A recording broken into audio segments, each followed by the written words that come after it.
দুপুরবেলা সবাই মিলে একসাথে খাওয়া দাওয়া করে উঠে সবে মাত্র একটু বিশ্রাম নিচ্ছিলাম। এরই মধ্যে টের পেলাম মা দুধ নিয়ে বাড়িতে চলে এসেছে। বরাবরই দুধ খেতে আমি ভীষণ পছন্দ করি, তবে এখন করে একটু দুধ খেতে যেন বেশি ভালো লাগছে। গরম দুধ হচ্ছে। যখন গরুর বাটের থেকে আমার মামা ছিল দেখতাম কি এই গরুর বাটের থেকে দেওয়া তো, আর ওই এরকম ছোট গিলাস ছিল দেখতে খুব সুন্দর। তাই কাঁচা কাঁচা? হ্যাঁ, এই দুধ তাই কাঁচা দুধ এরকম চুমুক দিয়ে খেয়ে নিত। আমার মামাদের নিজেদের গরু ছিল, আমার দিদিমা ওই গরু বাটের থেকে দেওয়া তো। আচ্ছা, আর ওই দ্বিতীয় গিলাস ভরে ভরে আমার মামার ছেলে খেয়ে নিত। ওয়াও, যে খেতে পারে সে হজম করতে পারে, তার অসুবিধা সেটাই। ও মা, এখানে এই কামিনী ফুলের গাছটা কি তুমি লাগিয়েছো? কামিনী ফুলের গাছটা কি তুমি লাগিয়েছো? কোথায় পেয়েছো এই কামিনী ফুলের গাছটা? ওই পাশে ছিল, এই যে একটা আছে দেখো। কামিনী ফুলের গাছটা তো বেশ ভালোই হয়েছে চেহারা। এই দিয়ে আর ভালো হয়েছে, এই দিকটা ওই যে ঘোষ চলে গেল কই? ওই যে। ও মা, তাই তো ওইখানেরটা তো ভালো বড় হয়ে গেছে কামিনী ফুলের গাছটা। আর ওর ওই পাশে ছিল, ওই পাশে ঘুরে মধ্যে রয়েছে তো, বাড়তেছে না, তাই আমি এই গাছটা বেশ ভালো বড় হয়েছে। দেখলাম ওই ফাঁকা জায়গায় দিলে ভালো হবে, তাই তো দিলাম। এই কয়েকটি দিন যাবৎ সকাল করেই আমাদের বাড়িতে দুবেলায় রান্না হয়ে যাচ্ছে, মানে সকালবেলার আর দুপুরবেলায়। রাত্রিবেলাটা আবার আলাদা করে রাত্রিবেলায় করা হচ্ছে। এতে করে না মায়ের একটু কষ্টও কমেছে, আর এই মুহূর্তে মায়ের আবার হাতের কাজের ভীষণ পরিমাণে চাপ রয়েছে। তো সেটাই এখন মায়ের সাথে গল্প করছি, আর মা বলছে এটা করার পর না একটু তাড়াতাড়ি যেন আমাদের খাওয়া দাওয়াটা কমপ্লিট হয়ে যাচ্ছে। প্রতিটি বছরই আমাদের গাছে প্রচুর কাঁঠাল হয়, তবে জানো তো এবছর একটা গাছে যেহেতু নতুন ফল ধরা শুরু হয়েছে, তাই বলতে পারো সংখ্যাতে কয়েকটা কাঁঠাল আবার বেশিও হয়ে গিয়েছে। কি সুন্দর লাগছে না কাঁঠালগুলো দেখতে।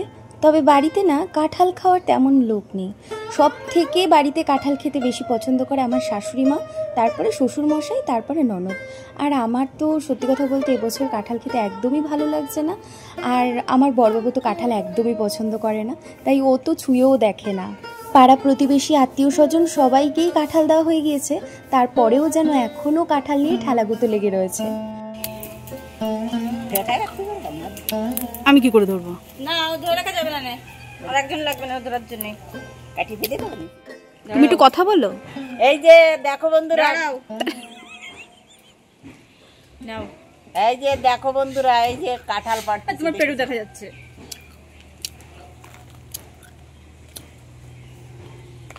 এবার নাও। এই দেখো বন্ধুরা, গাছের কাঁঠাল আমি নিজেই কাটছি, দেখেছো? ওই বাবা রে, আর একটু হলেই তোমার পায়ে লাগতো। মা, এত ভারী মা। দড়ি রাখতে পারলাম না, নিচে দড়ি ছিলাম, ঠেকায় রাখতে পারিনি। হয় নাকি এত বড় একটা কাঁঠাল? এবার তোলো তুমি ওকে কোলে করে। এই দেখো, দেখেছো? কষ্টটা তোমার গায়ে লাগিয়ে নাও, ঠিক আছে? না, ওইখানে পাতায় দেবো, ক্রিম বানিয়ে নেবে মা কোষটা দিয়ে। হ্যাঁ, এখানে রাখবো, রোদ্দুর আসবে। কাঁঠাল খাওয়ার কি ঠেলা দেখো। নিয়ে এখানে রাখবো নাকি? হ্যাঁ, রাখো।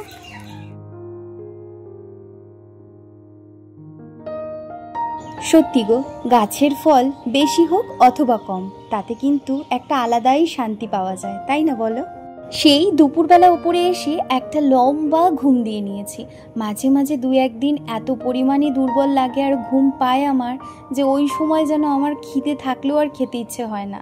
তখন মন চায় যে আগে ঘুমিয়ে নিয়ে পরে খাওয়া দাওয়ার কথা চিন্তা করা যাবে, কিন্তু না, আবার খাওয়া দাওয়াটাও টাইম মতো করতে হবে, ওটাও এখন ভীষণ দরকারি। তো যাই হোক, সেই জন্য একটু ঘুম থেকে উঠে একটু ফ্রেশ হয়ে তারপরে এই যে রেডি হয়ে নিয়েছি। আর জানো, আজকে না এই লিপস্টিকটা প্রথম পরেছি। কালারটা কেমন লাগছে সেটা কিন্তু অবশ্যই একটা কমেন্ট করে জানিও কেমন। এই দেখো, এই মিনি লিপস্টিকটা আমি কিনেছিলাম ঠাকুরনগরের মেলা থেকে। বেশ কয়েক মাস আগে যখন বাড়িতে এসেছিলাম, তখন তো তোমরা দেখিয়েছিলে বনগাঁর ওই সেলের মেলায় গিয়েছিলাম, ঠাকুরনগরের মেলায় গিয়েছিলাম। আর তোমরা তো সবাই জানো ওই মেলা ঘুরতে আমার কি ভীষণ ভালো লাগে। তো সেই মেলা থেকে আমি এই ছোট্ট লিপস্টিকটা কিনেছিলাম। এত ভালো শেড আর এত ভালো হয়েছে, মানে সত্যি বলছি আমি ফিদা হয়ে গিয়েছি এই লিপস্টিকটার জন্য আমি এটা ফিদা হয়ে গিয়েছি। কিন্তু এখন কথা হচ্ছে এই দোকানটা চাইলেও আর খুঁজে পাবো না। যাই হোক, চলো এবার তবে বেরোনো যাক।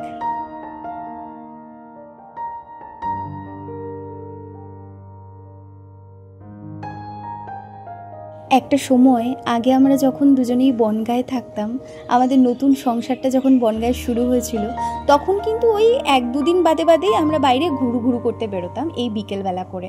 কখনো তো আবার দুপুরও বেরিয়ে পড়তাম জানো, সেই গ্রামের পরিবেশগুলো উপভোগ করার জন্য। তবে না, এখন আর তেমনটা হয় না।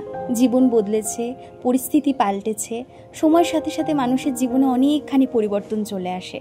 কখনো সেই পরিবর্তন মানুষের জীবনে তার জানা বোঝার কারণেই চলে আসে, আবার কখনো দেখা যায় তার অজানাই থাকে সেই পরিবর্তনের কারণটা। কখন চলে এসেছে তার জীবনে পরিবর্তন সে কিন্তু নিজেও টের পায় না।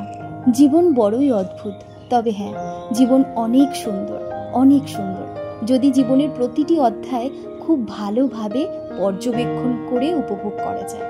প্রতিটি মানুষের জীবনেই জোয়ার ভাটা থাকে, কেউই বলতে পারবে না সৃষ্টিকর্তার এই পৃথিবীতে আমি চিরসুখী, তাই না বলো?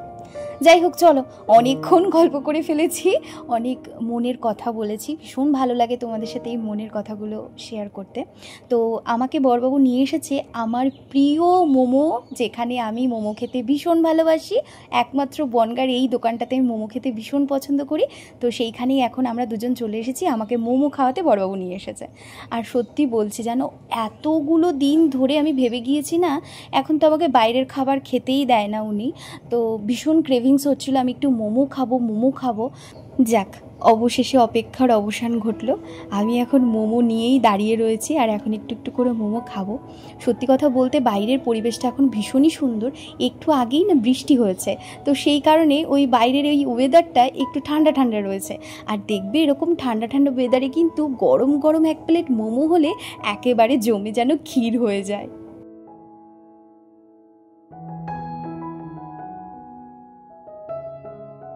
এখন তো এমনই একটা পরিস্থিতি হয়েছে যে চাইলেও যে কোনো দিন আমি বাইরে বেরিয়ে কোনো খাবার দাবার খেতে পারি না। আর তার মধ্যে বাইরের খাবার তো বড়বাবু একদমই খেতে দেয় না। কিন্তু আজকে নিজে থেকেই বলছে যে ঘুম থেকে উঠেছি ওই সন্ধ্যাবেলা নাগাদ, তখন নিজে থেকেই আমাকে বলছে কি চলো একটু বাইরে থেকে ঘুরিয়ে আনি। তো আমি না সত্যি বলছি, আমি কথাটা শোনা মাত্রই অবাক হয়ে গিয়েছি। যাই হোক, অবশেষে বাইরে বেরিয়ে এখন ভীষণ ভালো লাগছে। আর মিয়ামুড়িতে এসেই আমাকে না এই বাটারফ্লাই কেকটা অফার করছে। আমি ওকে বলেছিলাম, ও আমাকে মোমো খাওয়ার পর জিজ্ঞাসা করেছে যে মিয়ামুড়িতে যাবে, তুমি কি একটু পেস্ট্রি খাবে? তো আমি বললাম হ্যাঁ, আমি একটু পেস্ট্রি খাবো। ও মা, যেই আমি এখানে এসেছি সাথে সাথেই বলছে তাহলে পেস্ট্রি যখন খেতে ইচ্ছে করছে তাহলে একটা বড় দেখে কেক নিয়ে নাও।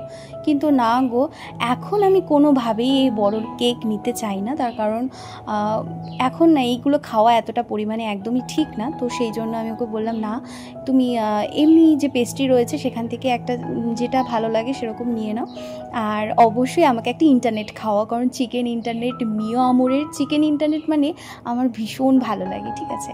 তো এটা আমি বরাবরই ভীষণ পছন্দ করি। তো ওই জন্য ওকে বললাম ওই একটা নিয়ে নাও। ব্যাস, এখন বিলিং হচ্ছে, ওই বিলিংটা হয়ে গেলে পরে আমরা এখন এখান থেকে বেরোবো।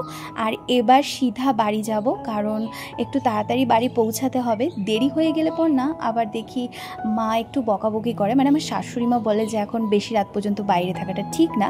তো ওই জন্য চেষ্টা করি একটু তাড়াতাড়ি আমরা বাড়িতে পৌঁছে যাওয়ার। যদিও বাইরে ঘুরু করা আমার জীবনে এখন টোটালি বন্ধ হয়ে গিয়েছে, সেটা নিয়ে আমার অবশ্য কোনো আফসোস নেই, কারণ জীবন তো পরিবর্তন হতেই থাকে। আজ এরকম রয়েছে, কাল আবার অন্য কিছু হবে, তাই না? যা হয় সবটাই ভালোর জন্য হয়, আর সবটাকেই এনজয় করতে আমি শিখে গিয়েছি। তাই জন্য আমার কখনোই মন খারাপ হয় না। তবে হ্যাঁ, যেদিন আমি একটু বাইরে বেরোই সেদিন কিন্তু চেষ্টা করি বড়দের কথাটা শোনার, কারণ অবশ্যই তারা আমাদের ভালোর জন্য বলেন। আর এখন এই বাড়ি যাওয়ার পথে না বড়বাবু আমাকে বললো বেকারির দোকান থেকে কিছু একটু খাবার নিয়ে নিতে, কারণ সত্যি কথা বলতে আমরা এখন কলকাতায় যেখানে থাকি সেখানে বেকারি আইটেম কিছুই পাই না। তো ওই জন্য বড়বাবু বললো যে আমি একটু বিস্কুট নিয়ে নিলাম।